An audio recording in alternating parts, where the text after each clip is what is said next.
And I ain't gon' lie, I got some issues. Post-traumatic stress from all the shit I've been through. And I ain't gon' lie, I really miss you. And it get harder in this life, girl, it ain't simple. And I ain't gon' lie, I got some issues.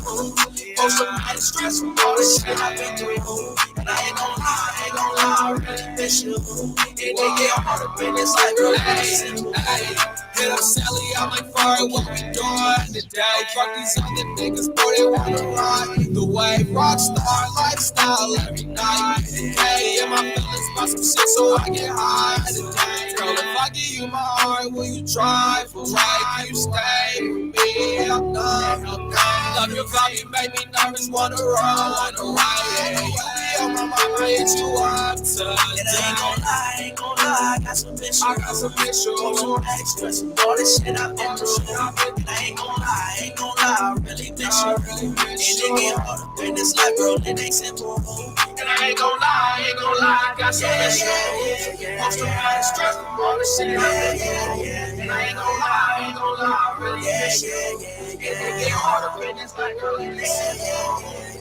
Post-traumatic stress, I feel like Steven Tyler. Respect to the face, going on the wire, no liar. Really be smoking that fire, that's spinning like tires. Don't want your clown like, I don't like, hey, fuck it, I'd rather let you talk. I got a style in the moonwalk, she told me she loved me. I told her don't love me too hard. We pulling up in like 2 cars, I'm finna stop in like 2 bars. I got this sound like I'm Mozart, I got niggas take a go car. Sometimes I wish I seen a shooting star.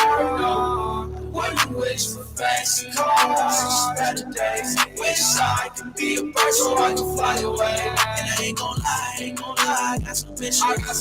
Post-traumatic stress from all this shit I've been through. And I ain't gon' lie, I really miss you. And it get harder in this life, girl, it ain't simple. And I ain't gon' lie, I got some issues. Post-traumatic stress from all this shit I've been through. And I ain't gon' lie, I really miss you. And it get harder in this life, girl, it ain't simple.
Nikki so fly and she rap.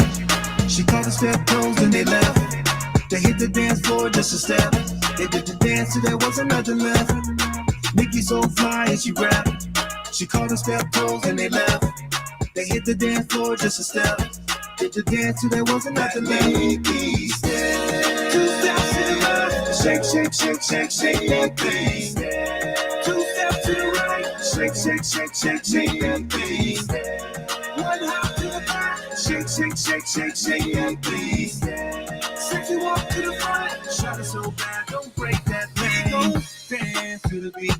Here's your chance, move your feet. Song gon' ring in the streets. Get that thing out the seats. It's heated up. Feel the bass line in them speakers. Beat it up. Better be cautious when you dance. Don't speed it up. No talking, we just stepping. Follow directions. That Nikki step, no guessing.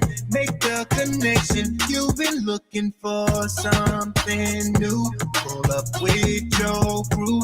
Here's that dance for you. It's that Nikki step. Nikki so fly and she rap.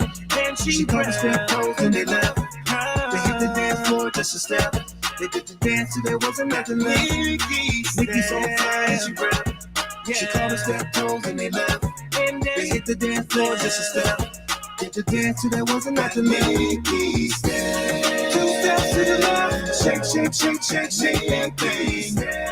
2 steps to the right. Shake, shake, shake, shake, shake that thing. 1 hop to the back. Shake, shake, shake, shake, shake that thing. Sexy walk to the front. Shut it so bad, don't break that thing. Care who sees me. My girl Nikki made that step so easy.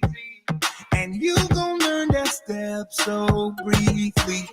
Don't make me do this by myself completely. Oh, yeah. You deserve the spotlight. You're the center of attention all night, yeah. And it's alright. If you don't do the dance, then it's not right. No way. It's time to flood the dance floor. That Nikki step leave you wanting more. The speed is so crazy you can't ignore. You're not doing the dance, so just head to the Nikki door. So fly and she rap. She called the step toes and they left. They hit the dance floor and they step. They did the dance till there wasn't nothing left. Nikki so fly and she rap. She called the step toes and they left. They hit the dance floor just a step. Did the dance till there wasn't nothing left. 2 steps to the left. Shake, shake, shake, shake, shake that thing. 2 steps to the right. Shake, shake, shake, shake, shake that thing. 1 hop to the back. Shake, shake, shake, shake, shake that thing. Sexy walk to the front. Shut it so bad, don't break that thing. Hey, how y'all feeling? How y'all feeling? I hope y'all are having a good day like I'm having a good day, and it feels so good to be able to hear myself. I just did a whole intro, and y'all didn't hear nothing I said, so I'm going to do it again. You are tuned in to the BU Radio Network, and you're at the right place at the right time, listening to the right show. We got the right host interviewing the right guests, only for the right listeners, and if you are listening with your boy today, you are most definitely the right listener, and we appreciate you listening, man. Welcome to That's My Producer. I go by the name of I Am Natrell. It is a beautiful day in Las Vegas. The wind is blowing. You know what I'm saying? All this dust around. And we got a good show planned out for you, man. We got some fighters in the building. You know what I'm saying? Ready to get you trained. You know what I'm saying? They opening up a whole new facility. You know what I'm saying? And they already training some of the greats in the game right now. So we're going to talk about some things. You know what I'm saying? We got some fight talk, you know, we going to do. And we got a big event planned out for tomorrow. So make sure y'all stay tapped in and stay tuned in. You know what I'm saying? So what I'm going to do is, since I already wasted a whole lot of time trying to get things together, I'm gonna tap straight into my guests. You know what I'm saying? And I want to welcome a really good friend of mine. You know what I'm saying? Been knowing him for a little while. You know what I'm saying? He was like a landlord at one point. You know what I'm saying? He helped me get one of my studios off the ground, and I'm always grateful for that. And big entrepreneur, you know, not only in the fight game, but the brother does a little bit of everything, stagehand, the whole nine, you know what I'm saying? And the thing that I love about him is he always creates opportunities that involve other individuals. So I want to say what's up to my man, Calvin Gribble, that's up in this thing. How you doing, bro? You got to come up to that microphone, man. You got to come up to that microphone. I'm doing fine. Yeah. Good.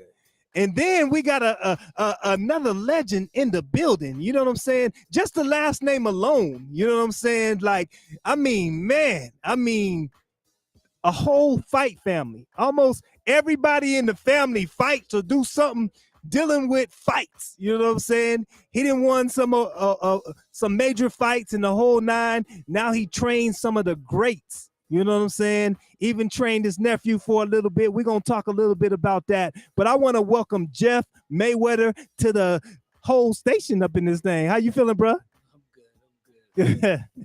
Y'all got to talk up into the microphones for me, man. How y'all, man? First of all, I want to say thank y'all. You know what I'm saying? As much as y'all got going on right now, y'all took the time out of y'all schedule to come over here to little old BU Network, you know what I'm saying, and give me this interview. So I want to say thank y'all for that first. Thank you for having us, man.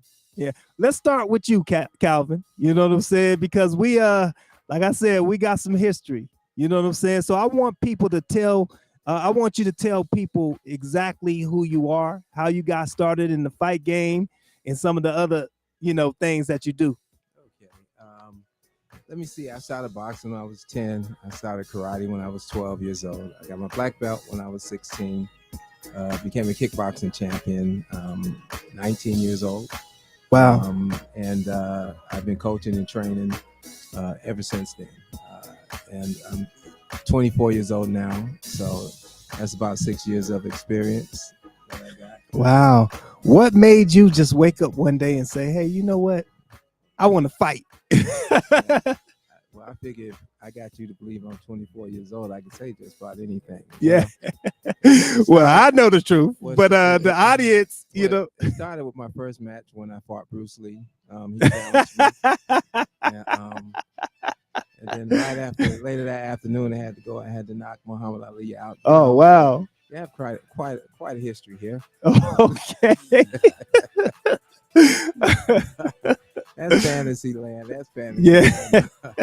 Now I can start with my history here in Las Vegas. I came to Las Vegas in 1981, and I came here, and that's when I got my introduction to Roger Mayweather.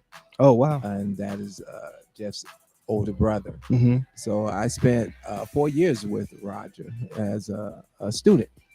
Wow. Yeah. So at that time, I was a kickboxing champion. So Roger helped me a lot with my hands.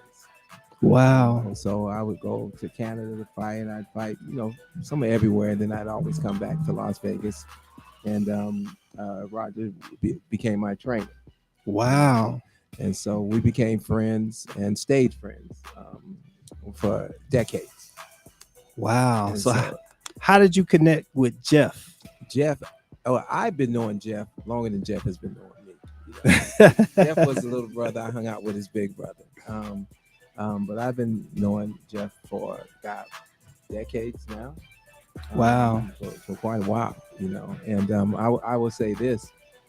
I always call the Mayweathers the Kennedys of boxing. That's a good one. I mean, or either the Jacksons of boxing, like the Jackson family.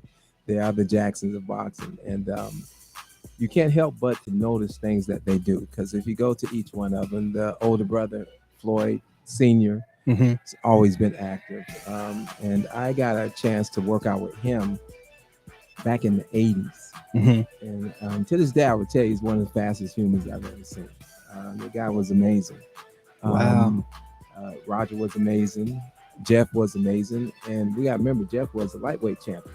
Yeah. And not only that, Jeff trained the heavyweight champion. He was a champ, wasn't he? Two heavyweight champions. Wow. Jeff is quiet now, but he's gonna warm up. There's two sides of Jeff.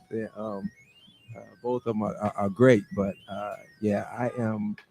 So let me just say this: I grew to admire Jeff. Two things I like about Jeff. You got two sides of Jeff. You got the business side of him, and you got the what I call the real Jeff, the personal side of him. And you can't help but to fall in love with both sides. He's a heck of a businessman, and he's like a mentor to me. A great trainer in boxing. His students love him. Let me see. I love him too. You know. Wow. As you know, as a friend and as a brother in the sport. You know. Wow. Wow. So, I know I'm supposed to talk about me, but it's hard to talk about me when you got You got the greatness sitting right next to you. With greatness, especially since y'all don't believe my Bruce Lee fight story. We love it, man. So that's it. And you know, and let me fast forward. I ended up coming back. I left Vegas in '85, Mhm. and I ended up having a chain of martial arts and fitness studios in Charleston, South Carolina. And I came back here in '98. When I ironically, when I got here in '98, I got hired by MGM Grand. So Wow. I became one of the part of the management team at MGM Grand Arena, and I end up not only from becoming a fighter in the ring, I ended up becoming the person behind the scenes to make things happen. Wow. I've done the Tyson fights. I've done the Mayweather fights. Just go back to MGM since '96, and I've done all those shows. I retired in 2017. That's major. So I've seen a lot. So I can tell you one story. I got hired. They told me, they said, Calvin, we need you to fill the ice buckets up for the fighters in the dressing room. I said, fill the ice buckets up. I said, I'm not going to do that. They said, why aren't you going to do that? I said, man, I'm going in there. These fighters look up to me, and you got me in there Filling up ice buckets. Filling the ice bucket. That's not going to happen, you know. So I won that argument, you know. And my memories of MGM and working with the fighters was just awesome. Wow. Jeff, man. So once again, I want to say it's an honor for, to have you here on the show. You got a big resume, man. Yeah. Let me ask you this. How was it growing up being a Mayweather and then seeing your family go from where y'all came from to what your family is known for now? Well, it's kind of like seeing something on TV, but it's actually happened, with my family. Wow. The one thing is with me, I never was supposed to be a part of this. I promised my mom that I would go to college, get my degree, and never box again. Wow. Because I started boxing young. But what ended up happening also, my whole entire life, me and my brother Roger were so close. I mean, we were like inseparable. So the thing with that was I was his shadow. Mm-hmm. So everywhere he went, I went. And he was very, very mischievous. So, wow. So he had me doing a whole lot of bad stuff, but I could never talk about it. And so Roger was a trouble child, huh? Yeah, Roger was the child that was more geared to boxing than anyone else. Wow. I mean, Senior had one of those typical stories that a kid got in trouble and he had to choose, being in detention or, boxing. They had some type of program and that's what he did. He fell in love with boxing. He absolutely loved it. He loved it so much he changed his ring name to Joy because boxing gave him joy. Wow. And so, I mean, basically myself, like I said, I was reluctant and rebellious and everything else, but my love for Roger was, and being with him, I guess that's why I'm still here today. Wow. And so it started out as, like I said, me just following him, and then it became, he said, if you're going to be coming to the gym every day, learn how to fight. Wow. And so that's what I did. you know, and I did well, especially for a guy that didn't want to do it, you know, and but for me, the experience is better for me as a trainer than it was as a fighter. But let me tell you my journey of how I got here, how I got to Vegas. Well, I was walking across the stage on my graduation. Graduated from Western Michigan University, and I got a call when I was walking across that stage, and it was basically my brother Roger calling and saying, "Are you coming to Vegas?" I said, "Yeah," but I didn't know what he had planned for me. And so when I landed in Vegas, first thing he gave me was a car. Wow. And he said, "Here, this car is yours."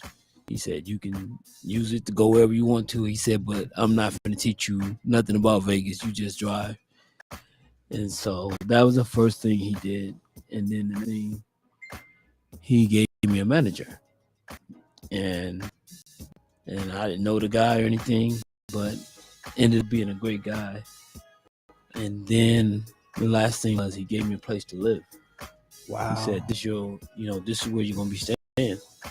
And so I came here with no intention of being here. Wow. But here it is. They say that people can't really control your destiny, but sometimes they can. Yeah, that's a big move right there. Yeah. To just say, "Hey, you coming to Vegas? Come on through." And then you come through, you got a car, you got a house, you got, everything put in place for you. Yeah. All you got to do is figure out your way around and go kick some ass. Well, I guess it sound easy when you put it that way. Yeah. So let me ask you this.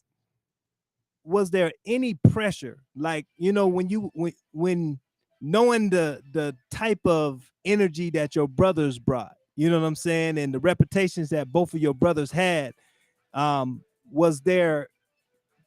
did you feel any way intimidated by what you had to go and prove out there?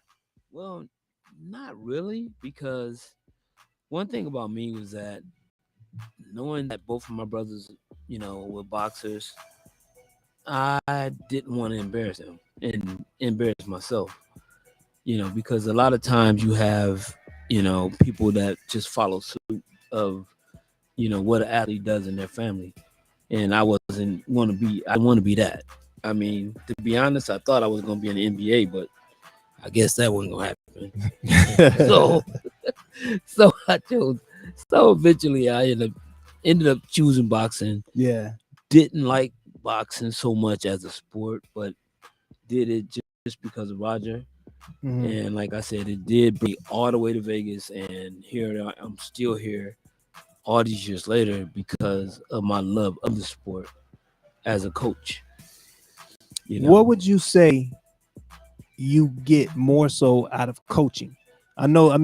It's having the spotlight is one thing. A lot of times people don't give any credit to some of the individuals in behind the scenes. You know what I'm saying? So what would you say is your most claim to fame to being like a coach? Well, my claim to fame to being a coach is basically I'm helping someone with their journey. And I mean, I start out with a person that I don't even know, but they trust me, and they trust me enough to let me guide their journey, help them become, a fighter, and hopefully on our journey, we'll eventually become world champions. Wow. And so basically that part is most important to me, is basically being able to give something to somebody and be a part of their journey. And we start out, as basically two people that barely even know each other. But, in the long run, I mean, hopefully one day this guy's going to be a champion even if he don't become a champion, he's gonna learn a whole lot. For me, it's not gonna just be about boxing. It's gonna be about a little bit of everything, Yeah. you know, and that's important to me. Is being able to give something back.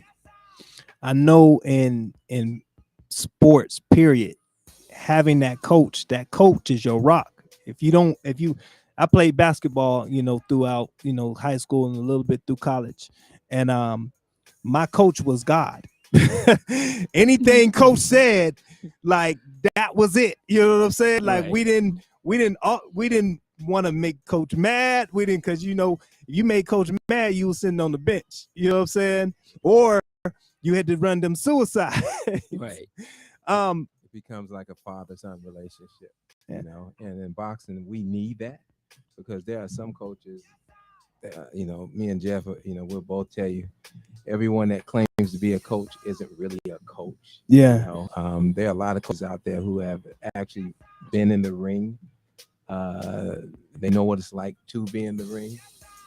And there are coaches that have never been in the ring. And sometimes if you've never been there, if you've never been in the trenches, it's kind of hard to teach someone how to get out of them. That's yourself. And then we look at this game too. It's a life and death situation. Just like if you have a child, you don't want your child getting hurt, you know. So all the decisions that you made for their future, all that is considered. You want to keep them safe, you know, and you want them to succeed at the same time. Have you ever worked, and I'll direct this question to both of you guys. Have you ever worked with somebody who was uncoachable? Shoot, yeah. And how did you handle I that have. situation? Turn them over to another coach. You know, you just have to be honest, you know, because you got some fighters that are hard to talk to. Yeah. You know, they come back to the corner, you're giving them advice, but they want to do what they want to do anyway, but it's not working, you know. And it's not that they're not listening to you. It's that sometimes this boxing game isn't easy as it looks. Yeah. You go in there, you have a game plan, you think you can do what you want, and then it's not working because the other guy's not cooperating. Yeah. Okay. And then at that time, you have to have faith in your corner. And he's yelling advice and tips out. You have to listen to it. But if you're unable to do that, and some guys get it like a stage fright, or some guys just don't have the capabilities of listening to their corner, then it's not going to work. So that's my experience. you know, and Jeff can tell you his experience. Well, I mean, basically with me is the only time I had a fighter that I actually told to retire was basically the fighter that I genuinely care for. And basically it was a situation where he had name value. And so many different, promoters was using him solely for his name. And so I told him, I said, I'm going to be here until, as long as things are going right, I'm going to be here with you. And I said, the second something goes wrong, I'm not going to be a part of it. Yeah. And basically I told him that, and that's exactly what I did. And he was really, really upset. But he seen me about 3 weeks later, and he basically came to me and said, thank you. He said, thank you, because he said, I just wasn't being real with myself. And so he eventually ended up retiring. And I was glad because I didn't want to see him get hurt. Wow. That's major. Malik asked on the in the live feed, he says, do you consider yourself a father figure to some of the young men that didn't have their fathers around, which is major? It's a lot of single mothers that's in this thing by themselves. You know what I'm saying? When I talk to a lot of boxers that I know about come from really troubled backgrounds, which is different from like mixed martial arts, you know what I'm saying, like MMA. But a lot of boxers that I come into contact with, and you guys can correct me if I'm wrong, come from troubled backgrounds. You know what I'm saying? How do you handle some of these young kids that don't have like the father figures at home? is that directed to? To either or. Well, me, mentorship. Yeah. You know, I'm born and raised in Detroit. My experience is that when I was 12 years old, I had a karate instructor, Mm-hmm. and first of all, we went to join a karate school, Mm-hmm. and my mother, it was like $10 a month. Mother gave me the first month. After 30 days, it's like, no, I can't afford it anymore. Okay, so there was a small club in the neighborhood. Believe it or not, it's like what we call it in the neighborhood because it's Detroit, but it's like 4 or 5 miles away. Yeah. They only had it one day a week on Saturday. It was $10. So we paid the first $10, and then after 30 days, you know, we got together and we started walking back to the studio, to the karate studio. Mm-hmm. And we looked at each other and said, well, we don't have any money. So we said, well, let's go anyway. So we went. We didn't say anything. 8 years later, we were all world champions. Wow. He never asked us for another dime. Wow. He never asked us for another dime. And to this day, my karate instructor is still in my life. Wow. He was my father figure. I didn't have my father at home. My father unfortunately left when I was 2 years old. I didn't know him, you know. And when you're 12, 13, and he had to go through me being 12, 13, 14, 17, 18. You know, all the challenges you have then. Yeah. You know, your peers are getting you to do this. And the good thing about it, he made us competitors. Mm-hmm. So every Saturday we were getting in the car and driving somewhere to compete, which was good because all the trouble my friends got into was on Friday nights and Saturdays. Well, at Friday nights we had to sleep because we had to fight Saturday morning. Yeah. And Saturdays we weren't there. You know, I would come home and find out particular friends of mine got shot, got killed. And I mean, this went on my whole teenage life. Wow. You know, so when I first get a fighter, and this may sound funny too, you could be a father figure to someone that's older than you. Yeah. You know, because we get a lot of guys 20s and 30s, and they come in, they start training with us, and just like myself, Jeff and I, it's not just physical. You know, a lot of people don't realize that we have more people boxing that aren't boxers. Yeah. And what I mean by that, right now people would do it for fitness or do it to relieve stress, just like you go to the gym and lift weights. I don't care what no one says. If you're trying to trim up and lose weight, the best workout is a boxing workout. Yeah. So you come in there and you learn how to do the bags, the speed bag, jump rope, and all that, you know. So going back to what I'm saying, we become a figure now for all age groups. Yeah. You know. What do you say about that, Jeff?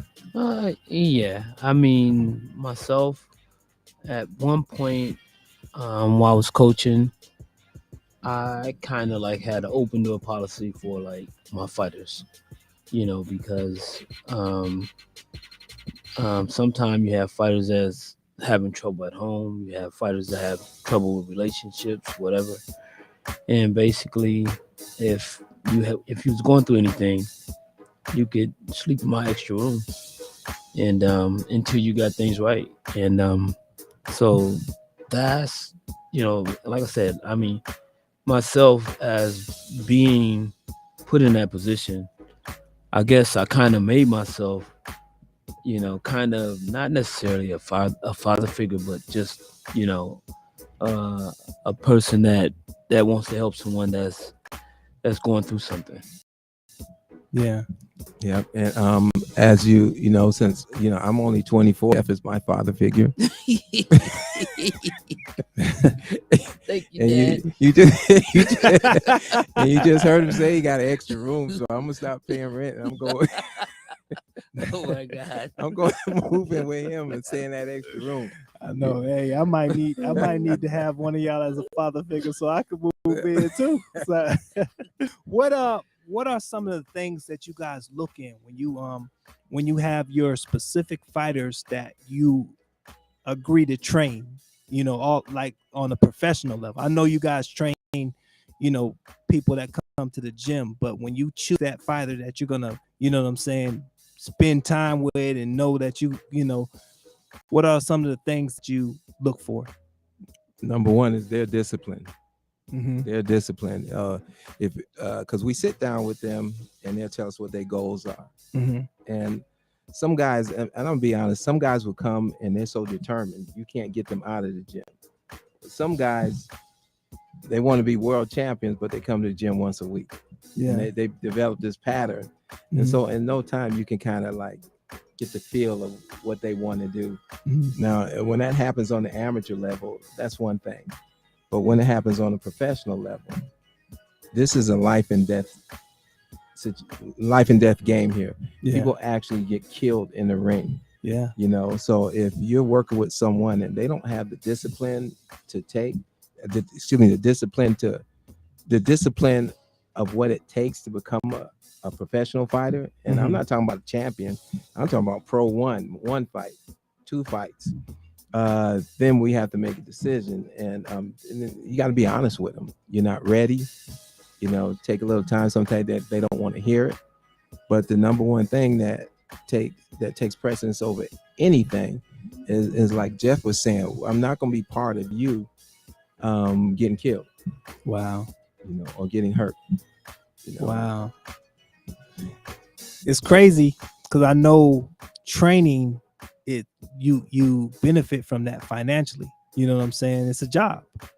So in a sense, it's like, do I want to train this person that might bring me, you know what I'm saying? Did he say we benefit? I'm still waiting for my fighters to pay me, but go ahead. Okay, go ahead. Well, in most cases, okay. I won't even say most cases, but but go ahead. What do you? Okay, so I'll revamp my question. How do you balance the fighters that you do for the passion and because you believe in them with the fighters that you benefit from financially? How do you balance that? Well, with me, fortunately, every fighter that I've trained, every single one actually reached out to me. Yeah. So once they reach out to you, it's kind of you're kind of more in control. Yeah. And so, and they will, listen to you a little better, and everybody that I've ever trained that have reached out to me, we've always stayed on that same level that when we met each other on that first day. Yeah. So I haven't had any problems with no one that I've trained. Wow. And Jeff is right. Jeff hit the nail on the head. Usually when, say someone comes in our gym, let's say the new Jeff Mayweather Training Center. The new Jeff Mayweather Training Center. Let's say some guys come in there. Now we have several different coaches there. Uh-huh. Okay, now a person may come in there and one coach may be for them and one coach may not be for them. Mm-hmm. But it's almost like I don't want to say like dating a girl. You go out on a date, she's the one. That ain't the one for me right there. Yeah, it doesn't work like that. But like Jeff says, usually after you get past day one, you have that connection, and I would say almost a loyalty. I would say it's a majority of boxers are loyal to their trainers. Yeah. Especially if they see that where they are, you help them get there. A majority. And some are not. Some get big and then they want to switch off. But the thing is, like Jeff said, and I can say the same thing, is most of the guys I train stay with me. Wow. And the only time we would separate is either a situation I may be going through that I feel like, oh, this would be a better trainer. Mm-hmm. Because I have had guys and I'll be honest with you, I've had a Russian light heavyweight, and I was training him, and I thought I was doing good for him, but I had to go to the point, I had to really look at it and I got him 12-1, but I had to get to the point where he needed someone more knowledgeable than myself, and I actually turned him over to Jeff. Wow. You know, so Jeff trained my guy. Wow. You know, so in a scenario like that, I'm glad you brought that up, because I know some boxers have multiple trainers for different things. In a situation like that, do you stay connected in the situation, or do you? Most definitely. I personally believe this. I believe just like NBA, Major League Baseball, and then NFL, you have a defensive coach and you have an offensive coach. Oh wow! You know, one thing I like about used to love about Roger, I consider Roger more of an offensive coach. Yeah, Roger would just say, "Hey, get in there and excuse me, can beat his ass." Yeah, you know, and you'd be like, "What? Go out there and beat his ass?" You know. Yeah. Where when I look at Jeff, when you watch Jeff is gonna work pass, he's gonna work defense, he's gonna teach you how not to get hit, how to move, and all of that. You know. Yeah. And so I'm real critical on boxing coaches nowadays, because there's so many of them that do not know what they're doing, but they're trying. Yeah. But there's some that are real good in one area and weak in another. And when it comes to their fighter, they have to either admit it and get help, or I say get assistance, you know, or neither one of them are going to go anywhere. So you have to have an open mind. So when Jeff trains my fighters, it's like he doesn't mind me beating. I stand right in the corner with him, but he's the man. Yeah. You know, because not only is my fighter learning, I'm looking at his coaching technique. You know, Wow. So I've been watching Jeff's coaching style, his technique, his brother's coaching style, his technique. Yeah. All of his brothers, you know, and I learned from that. It's crazy watching. You know, I've been around a couple of the Mayweathers, and even had an opportunity to sit in, you know, some of the coaching sessions, and one of the things that I've noticed is all of them have very, very, very different styles. Like you said, you know, Roger being more offensive, you know what I'm saying? But I felt like Floyd was more defensive. How do you feel about that? Floyd Sr. Yes, I think he was defense was his strongest suit in boxing. Yeah. Definitely. What would you say your you fit?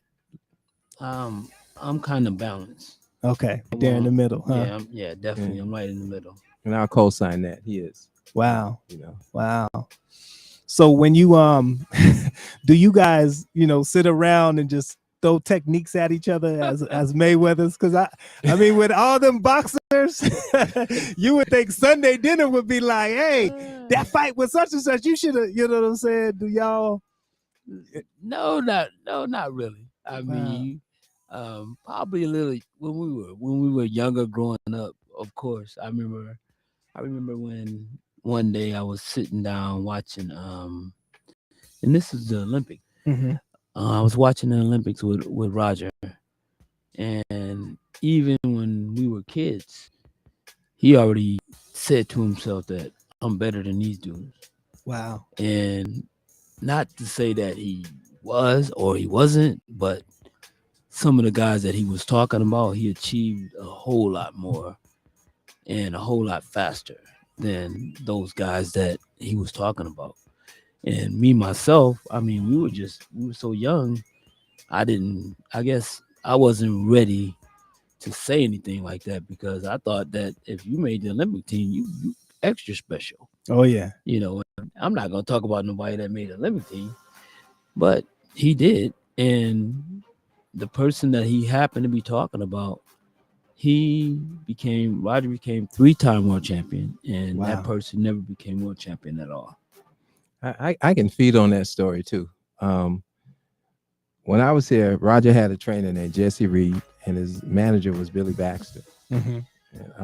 Billy Baxter was a gambler, you know, so but that was Roger's manager.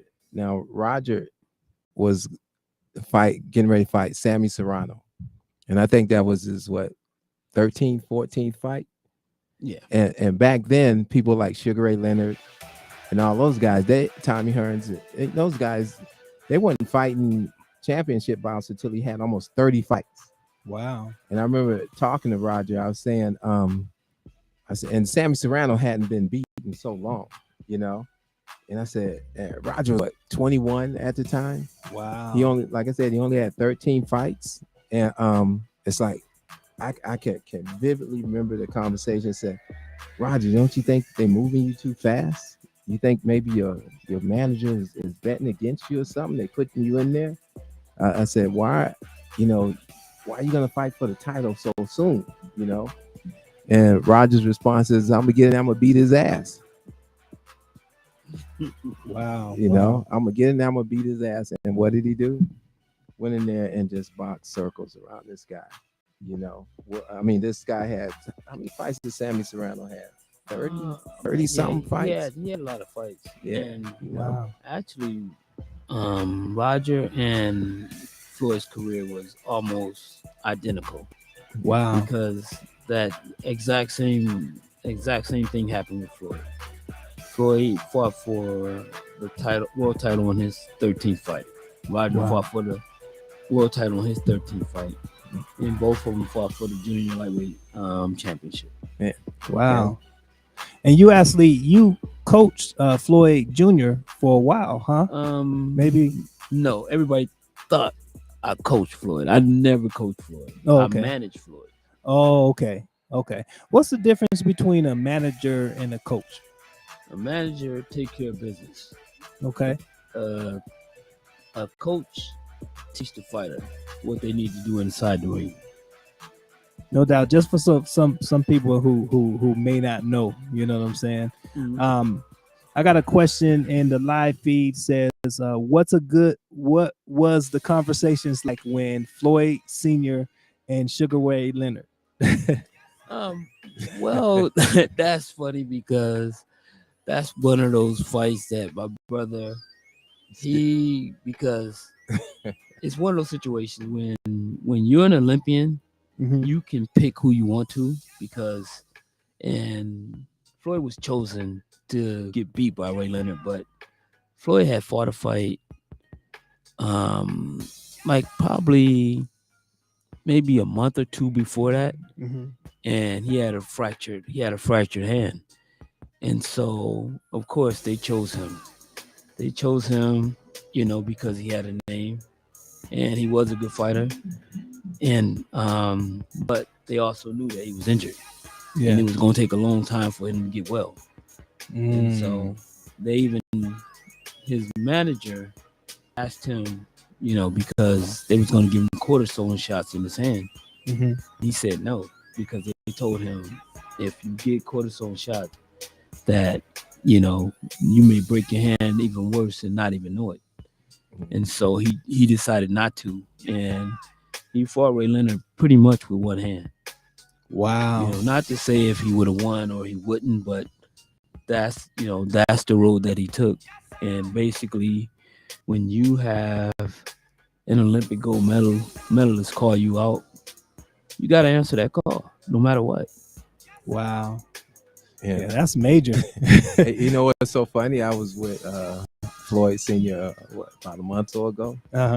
He wants to fight him again now. Oh yeah, every day. Wow. I want him. I would love to have Floyd Sr. I would love to do a show with all three of the brothers on the show.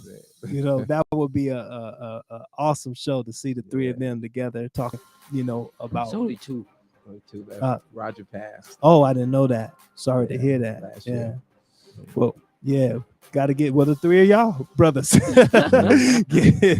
get y'all back on here and, you know, talk a little bit more. We're running out of time, so I want to go into the event for tomorrow. Let's talk a little bit more about that. First of all, you guys just opened up a brand new gym. Let's talk about that. How does that feel? It feels pretty good. Actually, the gym has been there about 6 or 7 months. It's on Dean Martin Drive. I'll say 7770 South Dean Martin Drive. And what we've done is we've merged.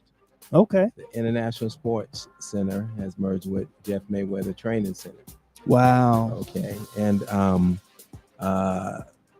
it's part of Jeff Mayweather really expanding his brand. Wow. You know, because what we do at that facility is boxing, judo, jiu-jitsu, karate, fitness. Am I missing something? Wrestling, taekwondo. Oh wow. You know, so all that, and then boxing. Boxing by far is the biggest program there.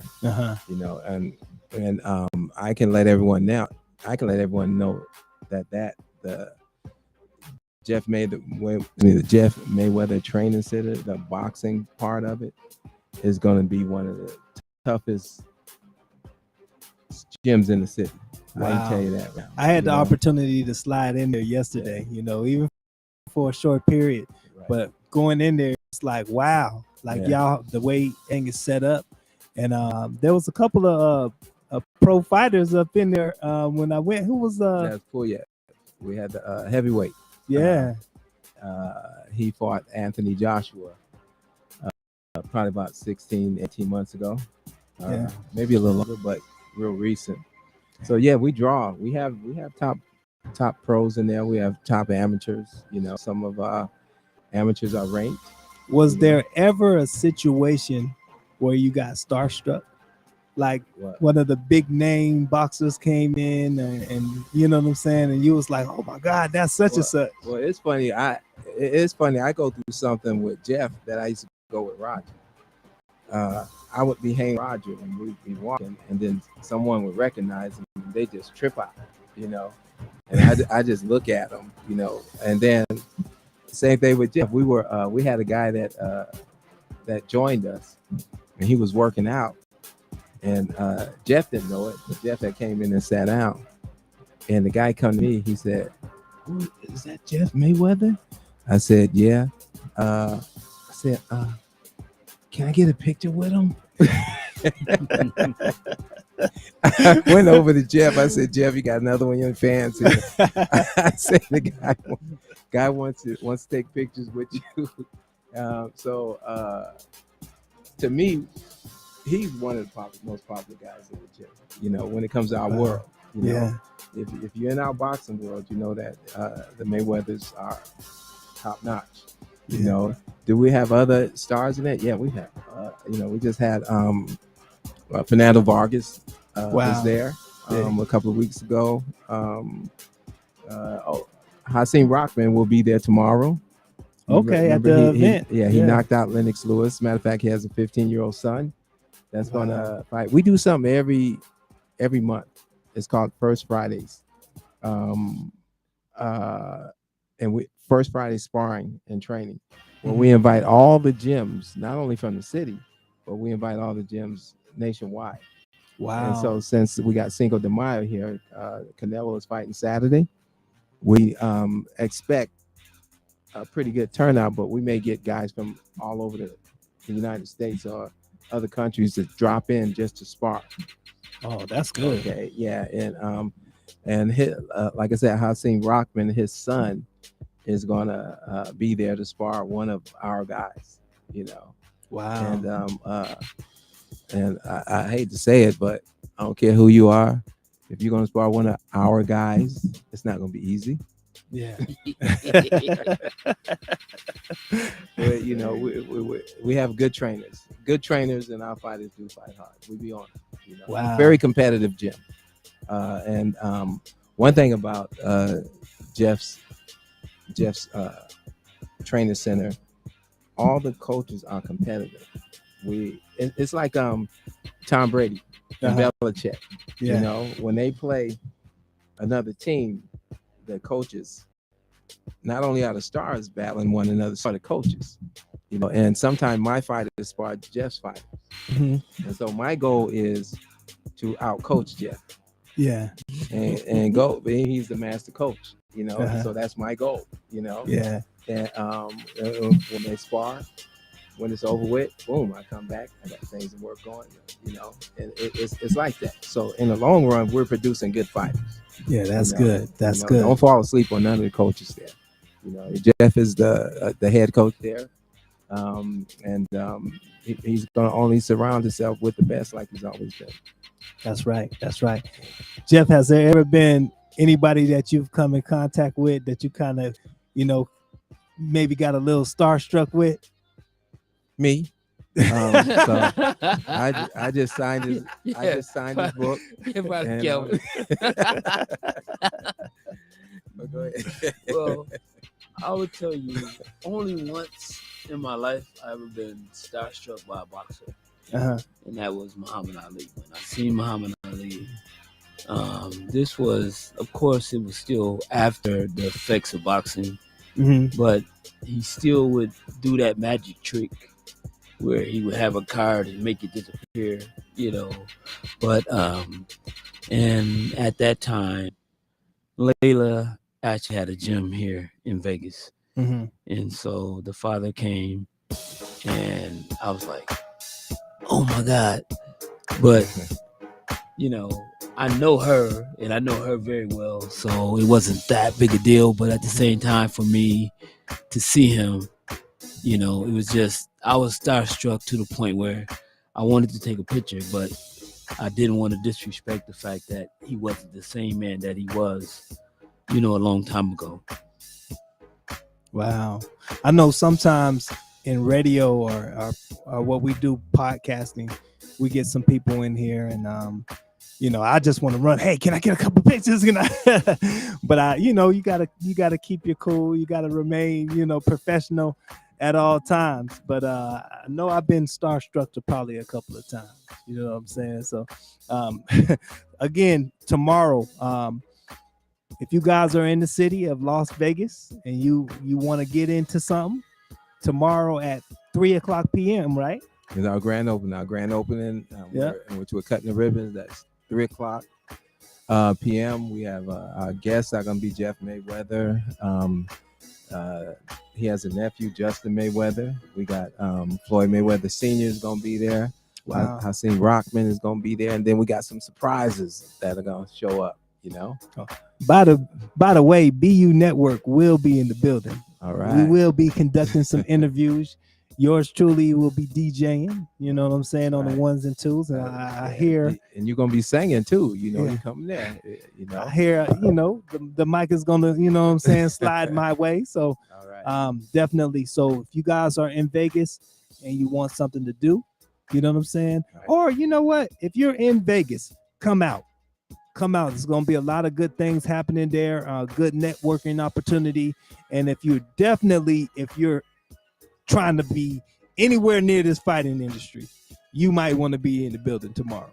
You know what I'm saying? You got some greats up in there, multiple coaches that you could choose from. You know what I'm saying? They may not all work with you, but some of them definitely will, man. What do you guys got coming up next? Next week, tomorrow?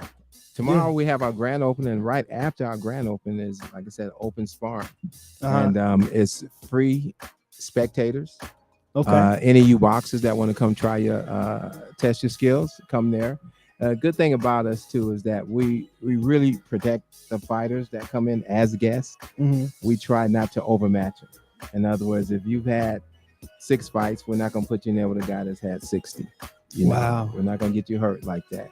We'll put you in there with someone your age, someone that's only had like six or so fights, and that's what makes it rewarding. And also, any boxers that show up, we give them a medal. Wow. So we don't judge the fighting, but everyone is awarded, you know, for the effort. You know, so that's gonna be tomorrow. That's gonna be the introduction to Jeff Mayweather Training Center. You guys again come out 7770 South Dean Martin. Give me a call directly, 702-502-8025. Coach Cal. Don't call but text. Yeah, send that text message. And if you guys need to get in contact with them and you didn't get a chance to get the number, you can always hit us up in the inbox and we'll You know what I'm saying? Make sure you get that information. What I'm gonna do is right after the show, I'm gonna go ahead and post the flyer. I got the flyer kind of loaded up, so maybe it'll pop up before the show is over. But the flyer will definitely be up on the page. You make sure you come through, you know what I'm saying? So real quick, I had a couple of questions on the feed. What are some of the boxers that you guys are training at the moment? We got I personally have a local Sherrod Williams. That was another guy named Antonio City, and they're from Las Vegas, born and raised. So we're trying to groom them up. Sherrod is 4-0, four knockouts. Wow. And Jeff has a good fighter, Robin. Yeah. I have a good young fighter. He's 6-0, 5 knockouts. Oh, that's big. I think that he has, potential to win a title. And I also have a very, very special kid that's coming from Canada. He's only 16, and he's like, he's more in the sport that Calvin came up in. He's like a 16-time national kickboxing champion. Wow. But he's actually turned into a boxer as well, and he's very, very talented. How do you find like a different flow when you go from boxing to like maybe MMA or any like mixed martial arts type of thing? Do you coach the same, or is there a difference in like a coaching style?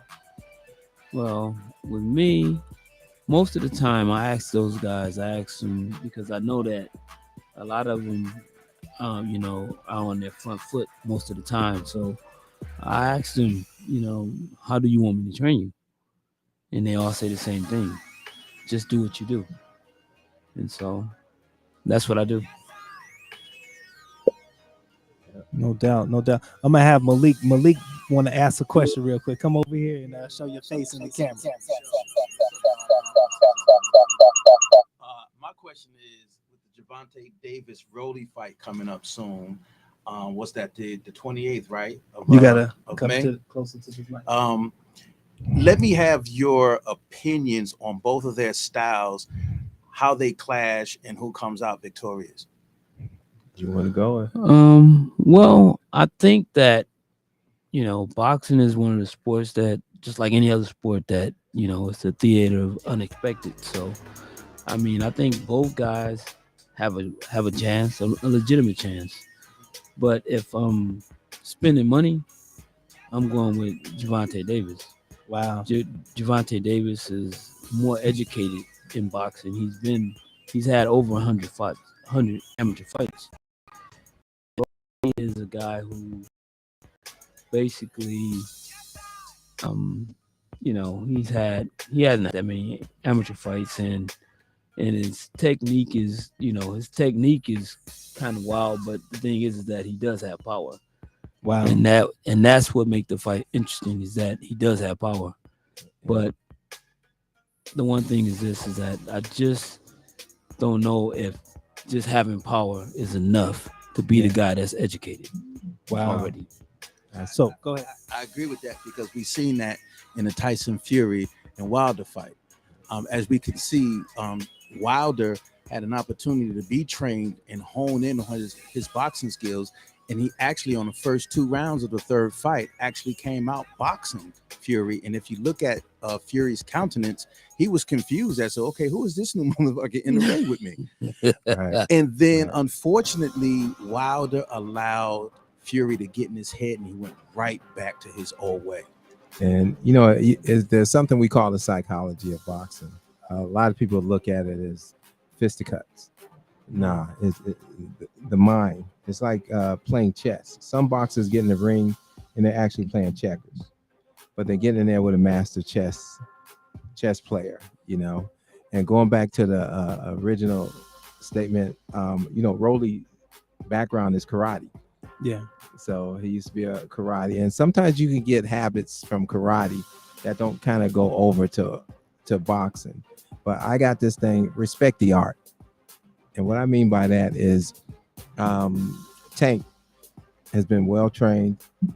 He's come up, and that's all he's done is boxing. You know, it's going to be hard for someone to come from another sport and just dominate someone like Tank.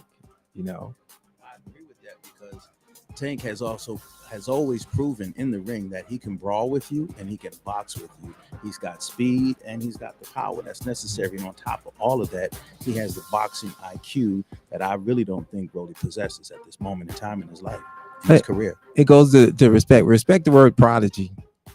Floyd Jr. was noted as a prodigy in boxing. So, you know, you just meet your calling.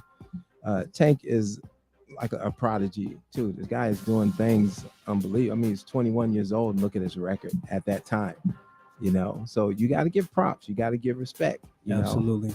And sometimes it looks easy from the outside, but then when you get in there with these so-called prodigies and realize there's something magical about them, Exactly. you learn to respect them. It's a whole different animal. Yeah. So this is what I'm gonna do. I have I've downloaded the flyer for tomorrow, so I have the flyer up there on the screen right now. So we'll also be posting the flyer on the page. So I want to see everybody who's on this live stream and in Radio Land. I need to see all of y'all at the gym tomorrow. Give them the address one more time. 7770 South of Dean Martin. Oh, and that's right. Unit 304. Yeah. That's right. Again, we got it up on the screen right now, so make sure y'all tap in.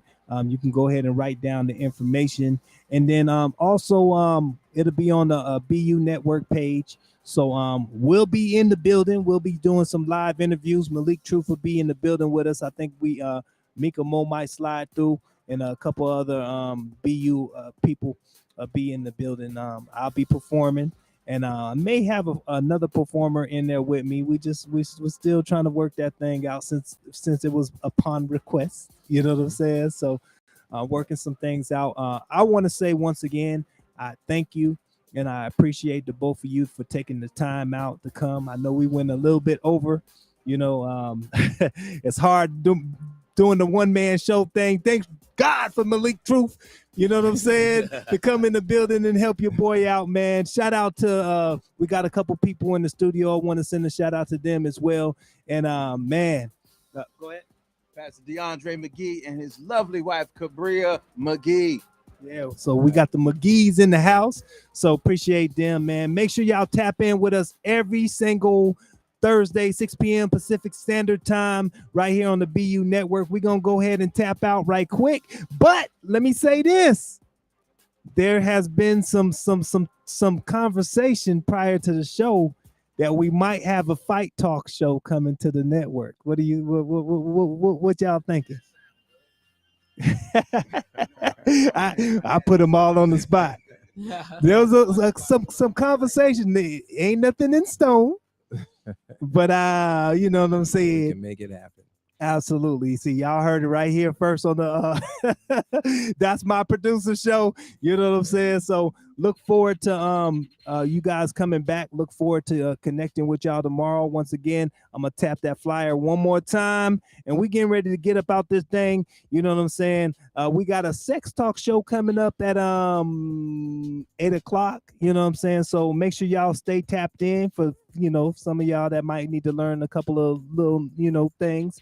You know what I'm saying? Tap into the sex talk show, and we're gonna get ready to tap out right about now. You know what I'm saying? I'm gonna end with my joint. It's called Foreign. Let's go like that. Here we go.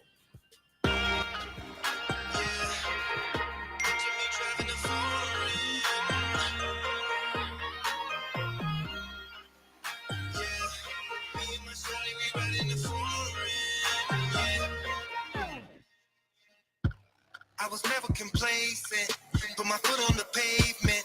In my dream I was chasing, while my girl waited patient. Spent a lifetime on this music, going nowhere, I was losing it. She was right there enduring this, why her folks like, why she doing this? But Shawty didn't care what nobody said. She was gonna ride to the day I'm dead, stay by my side when the others fled. So I'm convinced that she deserves it all. She believed in me when chances were real small. I picture me driving the foreign. My shawty, she riding the passenger side. 3 in the morning, 3 in the morning. She holding her head up with so much pride. Yeah, she was there from the beginning, there from the beginning, there from the beginning. Oh, she was there from the beginning. Yeah, baby, you were there from the beginning. Picture me driving the foreign. Shawty my ride or die, and she is my reason why. I keep on grinding to buy her expensive things that money can buy. Her beauty represents me well. She loves me and others can tell. Her heart is where my love would dwell. Talk about her man and she would rebel. I ain't ashamed, this ain't a game. She was right there in the storm and the rain. And through the pain and the financial strain. Now she gon' shine with the fortune and fame. She gambled her life for me. She sacrificed for me. She deserves it all. It's only right, you see. No matter the price, you see. I picture me driving the foreign. She riding the passenger side. 3 in the morning. She riding 3 in the morning. She holding her head with so much pride. She was there. She was there from the beginning. Oh, baby, she was there from the beginning.